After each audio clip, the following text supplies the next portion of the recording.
That should be going. Good morning. I'm going to go on and get started. It's 9:02. Thanks for getting up this morning. My name is Jan Pippin. I am, I guess, the director of this program. I'm going to tell you a little bit about the history of our program and what we do and what we believe in, and then just leave you to think about what you want to do. I always start with what the history of our program is, and I'm just going to quickly tell you that. There are a lot of track clubs in town, and I always give credit to where we grew up from. Way back in the 70s, there was a track club in town called the Whippets, and the Whippets was started by a longtime BGA coach, and then he handed that program over to Susan Russ, who is a Hall of Fame coach. She actually recently passed away, but she was the athletic director and track coach at Harpeth Hall for years. Started the program at University of Memphis before she moved to Nashville. She merged her program with another program in 1983, and they renamed their program Harpeth Valley Track Club. So she and Tony Moon ran that program for a lot of years for just local kids that wanted to stretch their track program into the summer.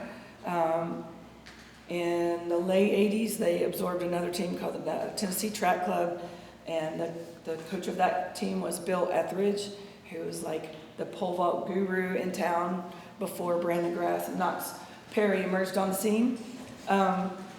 In 2000, we just changed our name from Harpeth Valley Track Club to Precision, changed the colors, and kept the same mission statement. So I just think it's important to tell you that we can trace our roots all the way back into the 70s, and we have a long life and a really stable situation. So pretty proud of that in a world where things pop up and go away, and every time you turn around, things are changing so fast. Our program, our mission statement centers all around education, which is why we changed the name to Precision. We spend all summer teaching correct technique in starting blocks, correct technique in releasing a shot, correct technique in what you do over a high jump bar. We spend our summer focused on how to teach athletes to be better at whatever it is they want to do on the track. Because of that, we don't require that you go to track meets to be part of this team. We have kids who come out and just want to learn how to be a better hurdler, to take that back to their school for their next season, or they're already signed up for a lot of camps or an extended family vacation, and the track meet dates don't work for them. So I'm just going to say up front that you can train with us without going to track meets in the summer.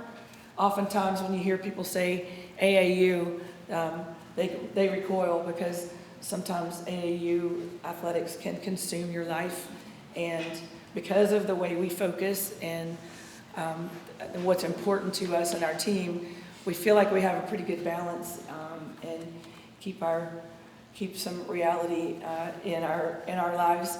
We do the AAU track circuit, but that just means that we do a district meet, a region meet, and the nationals if you qualify. So we don't believe in racing every weekend. There are track clubs in town who do that, but because we focus so much on teaching and learning how to do better what it is you want to work on, we feel like it's better for the athletes' bodies to not race every weekend. If you're racing every Saturday, that means every Thursday you have to rest a little bit and do some race prep. Friday you're traveling, Saturday you're at a hot track meet, Sunday you're tired, Monday you have to recover. So that just leaves a couple days in the middle of the week to get back to work before you're doing all of that again. And so we don't feel like we get enough teaching done if we do that. Because of our priorities, that's and what we feel like we stand for. We go to a meet, we practice, we go to a meet, we practice, we come home, try to get better at what we want to do, go to another meet a little later. So we use the meets to just test and try to put into practice what we've learned at practice. That's what we focus on when we get to a track meet. What have you done in practice? What did you learn in practice? What did you make better at practice? And so the meet results usually take care of themselves for us because that's the way we focus our attention. We spend a lot of time talking about how to be at a track meet, how to manage yourselves, sportsmanship, when to warm up, how to check in, how to manage nerves, what to do when things don't go well, because that's also part of athletics. So we spend a lot of time just working on whole athletes on our team and are pretty proud of standing for that. I'm going to quickly introduce staff to you that will be with us this summer. In the room right now, Ryan Douglas is sitting here in the orange hat. Ryan went to Hillsborough, ran for Tennessee. He's been a coach on this program for 22 years now. Ryan's a great sprint mechanics coach, starting blocks coach. In the blue hat, that's Perrin Lamb. Perrin was a decathlete, so he's kind of a jack of all trades, can do throws, jumps, sprints, hurdles. And in the blue shirt back there behind the desk, that's Kevin Patterson, also a decathlete from UNC, Franklin Road Academy, and then UNC. So he kind of the same. We oftentimes teach coach by committee. It's kind of fun to be on this staff because none of us really have egos about an area of the track or a group of kids, and so we move around the track to get different sets of eyes on different groups of athletes, and I think it's healthy to have a different coach. They maybe use a different example or a different word that would make sense to an athlete. That so I think our basic technique is all so similar that it's almost like we are interchangeable, and I think that's healthy for our kids. Also coaching with us this summer, I know I saw Jen Castle come in. Oh, right there, in the Innsworth hat. Jen teaches at Linden Waldorf, and she's been with us for a few years now. Happy to have her back. Ian Jones, who's not here this morning, will be with us in June before he moves away. Another really good sprint mechanics coach. He went to school here, just finished his nursing degree at South Carolina, and is starting his professional life. And so he'll be with us in June before he moves to Virginia to take a new job. And then we have a couple of distance coaches who are not in the room right now. Matt Pogue will also be with us this summer, another decathlete. He was an Auburn decathlete, went to CPA here in town. Because I have all these decathletes in the room, what that should tell you if you're new to our program is I have hurdles coaches, I have throws coaches, I have a long jump coach, I have high jump coaches, we have a sprint mechanics coach, we have distance coaches. So we have coaches in all areas of track and field.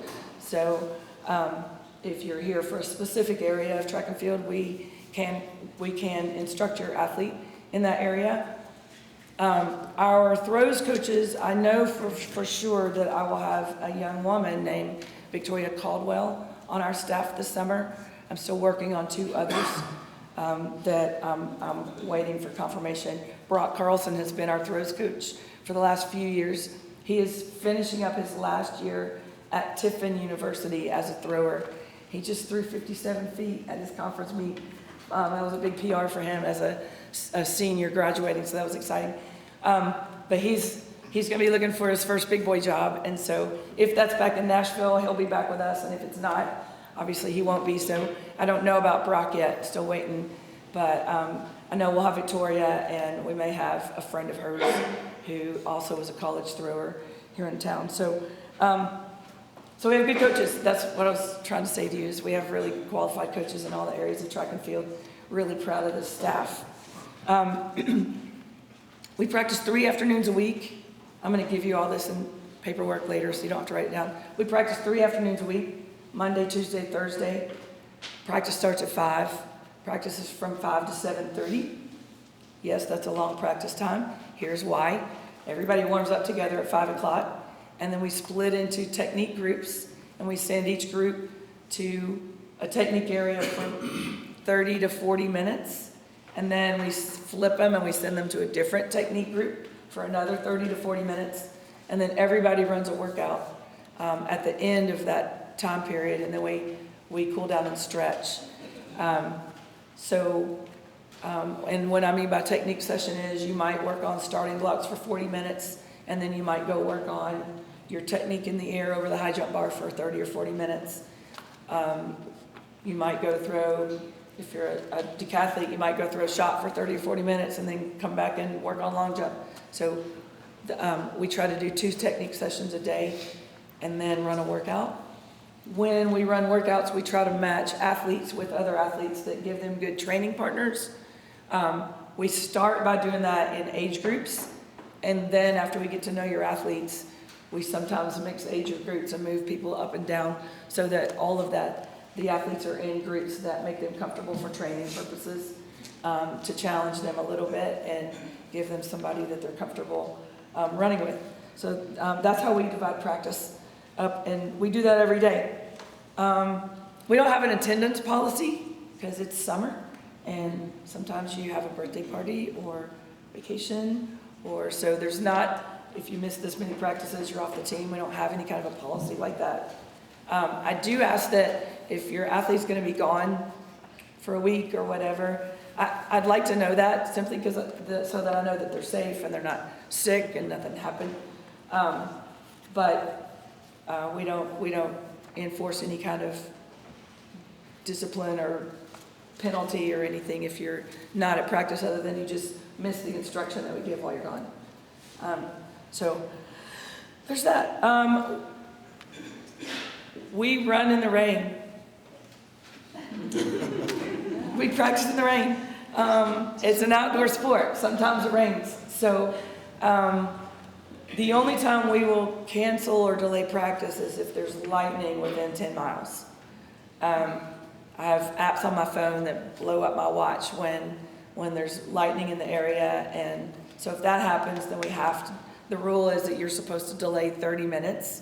If another lightning strikes in that 30 minutes, your 30 minutes starts over. So if that were the situation, then we might have to suspend practice. Rarely do we cancel practice. In Nashville, the thunderstorms are so spotty that it might be storming at your house and fine on the track here.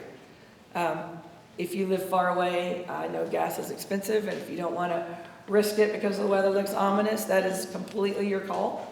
But just know that we will train in the rain. We won't train in a storm. In the summer, oftentimes your athletes' routine changes because they're not at school. And if you're at work and they're at home, they might sleep a little late and skip meals. That doesn't go well on the track. So if you can try to keep them on a regular diet of intake of nutrition, their practices will go a lot better when they come to us. If they sleep through breakfast and they eat lunch and they've only had one meal and they come to us and we ask a lot of their bodies, they just don't have energy to go. So as best as you can to keep them on a regular intake of nutrition like they are during the school year, their practices will go better for us. Same with hydration. We ask that they bring a refillable water bottle each day. It gets hot. We take a lot of breaks. We drink a lot of water at practice. But hydration has to happen all day, every day, not just when you're at practice. So that's also something you can help with outside of practice that will help our practices go better.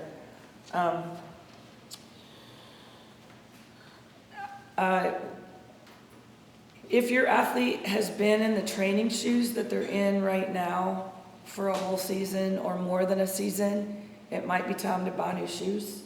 That's something that's in your control to help try to avoid injuries. The rule of thumb with training shoes is you really suggested is to replace those training shoes every 400 to 500 miles. And sometimes it's hard to track that, but a new pair of shoes each season is a healthy way to kind of keep that going. And when I talk about shoes, I'm sorry if I'm insulting some of your intelligence, but sometimes people have never heard all this before. We're talking about what the support system in your shoe. The outer part of your shoe can still look brand new, but the support system that cushions, supports your arches, keeps your feet level and when they strike the ground, the support system in the shoe is what we're concerned about when I say that about shoes. Old shoes with worn out support systems can cause shin splints, pains in your ankles, pains in your knees. It can even cause pains in your hips, depending on how the shoe is worn and the way your athlete runs. So that's why I say a new pair of shoes, training shoes, fall, winter, spring, summer is a healthy way to help your athlete avoid injuries. There are lots of specialty shoes, sprint spikes, long jump spikes, throwing shoes. We can talk about that individually with you or your athlete if you're new to all of this and you're not sure about those kind of purchases. But they do need a good pair of training shoes for each day that takes care of their legs.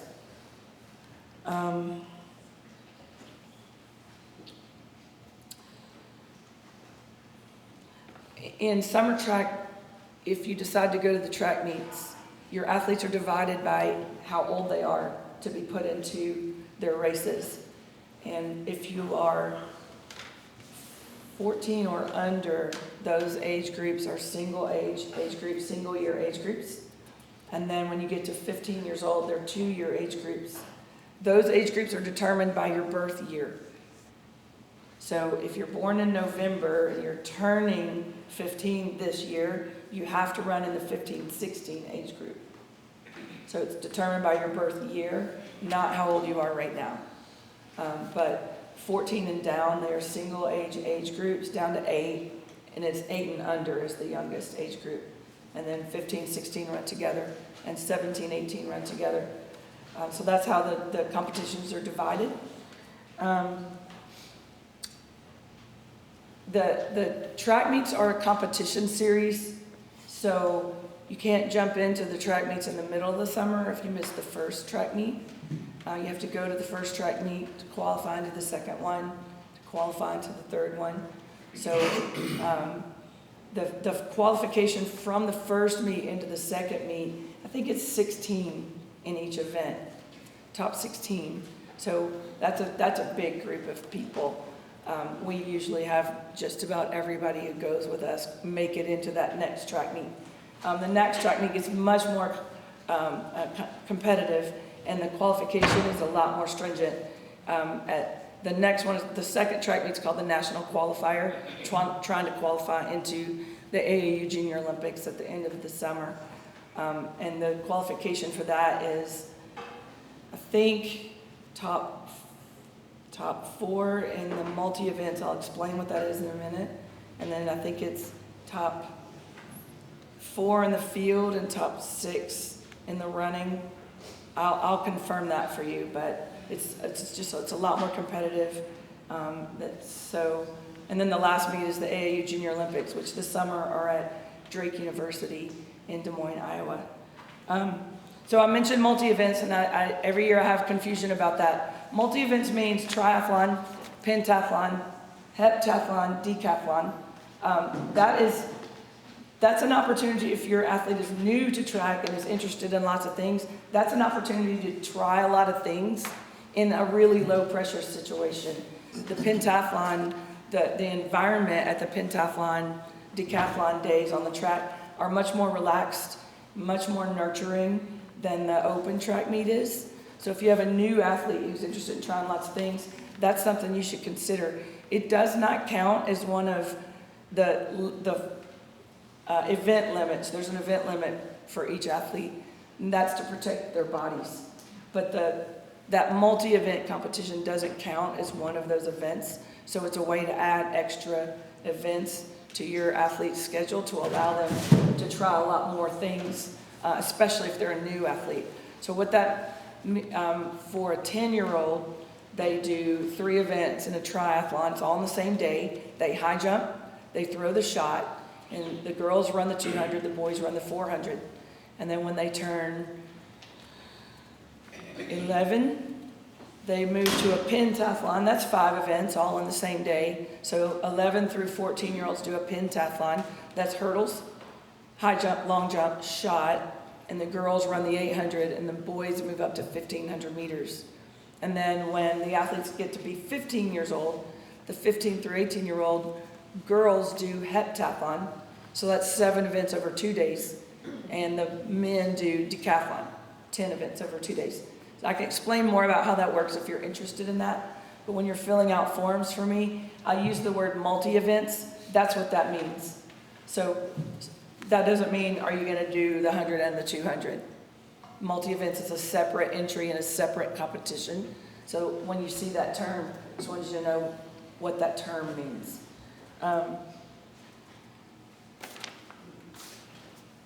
Anytime you change sports or change teams, you do different movements in the new sport.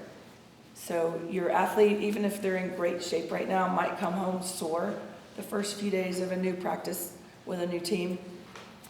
There's a difference between soreness and injury. Soreness is okay, injury is not. If you're not sure whether your athlete has an injury or is just sore, please feel free to come to practice and ask one of us, because we will have good perspective on what we did the day prior or 2 days prior. So we'll know, is it normal that your athlete is feeling the way they're feeling, or is this something we need to be concerned about? So we're happy to answer those questions for you if you're not sure. We never want to practice an athlete when they're injured, but you can expect some soreness because it'll be different. Even if they're in great shape right now, we'll do different warm-ups, we'll do different drills, so they might get sore. But don't hesitate to ask if you're not sure about that, because we sure want to make sure we take care of their bodies if they're actually injured. I have some paperwork today. I'm going to talk a little bit about this registration process and then let you guys go. I have a dad on the team who's working on reviving our website, so sorry that we don't have an internet presence right now. We do have a Facebook page and an X account and Instagram account, so I do post pictures and information there. But hopefully sometime this summer we'll have a brand new website up and running. Because ours died a couple of years ago and I just haven't had the time to get it back together. But right now we're registering through old school hard copies so that I have all the information I need on for you. I have copies of that right here. The front page is just normal old information. Sure. The back of it is a medical waiver just saying your athlete is healthy, and if they, scratch themselves or roll the ankle, you're not going to sue me at practice. The next page has some size questions about gear. If you decide to register for this team, your registration covers t-shirts to come to practice in, a pair of warm-up pants that match the t-shirts. If they're going to race with us, it covers a jersey to race in. It buys an AAU card for your athlete so that they're covered in supplemental insurance when they're on the track with us. Helps me pay the track usage fee to be able to use the track here at Father Ryan. And it helps me with our coaches' travel expenses. So I stretch your membership fee to cover all of that. If your athlete goes to the track meets with us, your membership fee helps me pay the first 2 entry fees into track meets. So I won't be coming back to you and asking you for $10 here and $10 there. I say all that to tell you that when you're filling out this form about sizes, there's a sweatpants size and a t-shirt size. Every athlete should choose those. If you're not going to go to the track meets this summer, there's no need for you to have a jersey if you're not going to go to the meets. So if you decide not to go to track meets, I don't need your jersey sizes. There's an optional hoodie that matches the pants. That's an extra cost because not everybody wants the hoodie. If you choose to order the hoodie, the amount to order that is next to that little area. There's a waiver that says St. Cecilia Academy at the top of it. You're receiving that waiver because during the dead period, our state athletic association enforces a dead period each summer.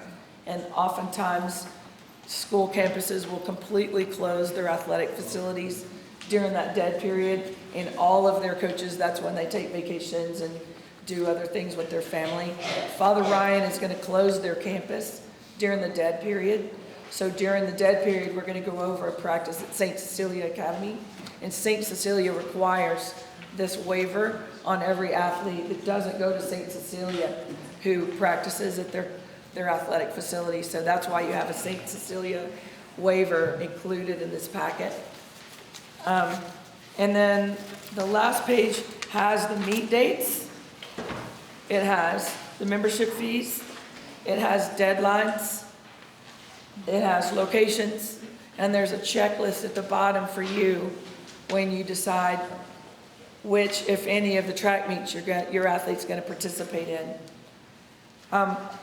What you need to know about deadlines is that I only order enough gear for the current practicing team each summer because I don't want to have a bunch of this stuff stored in my garage throughout the year before the next year.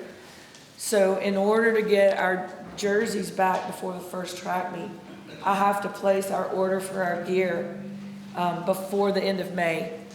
So if you want to be included in the gear, if you decide Precision is the right place for your athlete this summer and you want to be included in the gear order, I have to have your paperwork and at least some sort of payment put in place by Thursday, May 14th, which is next week.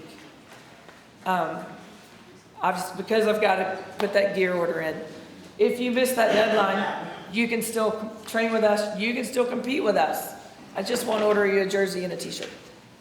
So I've just got to order by then to get it back. But it doesn't affect your status with the team. If you can't make a decision by then, if you change your mind, it doesn't affect anything other than I will have already placed the gear order when you make your decision. So on this sheet with the dates, it tells you when practice starts, June 1st here. It also tells you when the dates that will be at St. Cecilia. And then it gives you all the meet dates and locations as well. Okay. Questions? Yes, ma'am. How do you communicate with parents and changes to practice storm? So I as quickly as I can, I create an email list and I'll email, and then I also will put it on Facebook and Twitter and Instagram, and then eventually I'll put it on our website. Yeah, of course, great question. Yes, ma'am. Oh, that's another great question. We practice for the kids who are not racing. They practice through the second. It's around July 19th or 20th.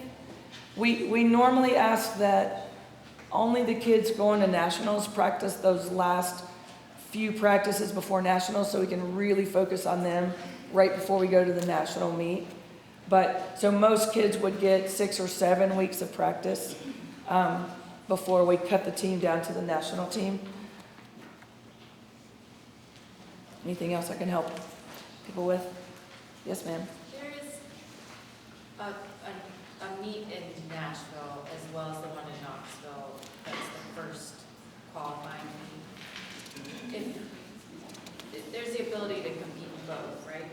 And you would just use the results from one to proceed to the regional. Is that correct? Yeah. Okay. Yeah. So I said earlier that the meets are our tournament series.